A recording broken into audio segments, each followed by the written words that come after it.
उन्हाळ्यात सुट्ट्या लागल्या आहेत त्यामुळे नागरिकांचा कल हा गावी जाण्यासाठी असतो, त्यासाठी रेल्वेला प्राधान्य दिलं जातं. मात्र रेल्वे प्रशासनामार्फत ठाण्यातील वर्तकनगर या भागामध्ये हे आरक्षण केंद्र हे सुरू करण्यात आले. मात्र हेच आरक्षण केंद्र गेल्या 20 ते 25 दिवसापासून बंद असल्याची नागरिकांनी या ठिकाणी माहिती दिली. तांत्रिक अडचणी असल्यामुळे हे आरक्षण केंद्र बंद आहे, त्यामुळे नागरिकांची गैरसोय होताना आपल्याला पाहायला मिळते. या ठिकाणी सांगितलं की पुढील सूचना मिळेपर्यंत हे आरक्षण केंद्र बंद असणार आहे, त्यामुळे नागरिकांची गैरसोय होते.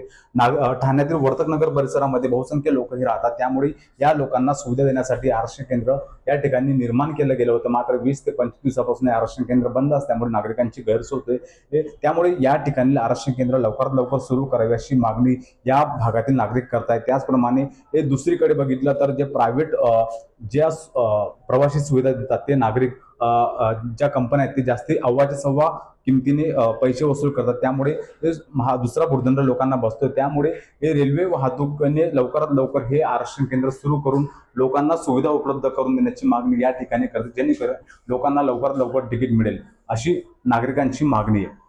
हिरा ढाकणे, TV9 मराठी, ठाणे.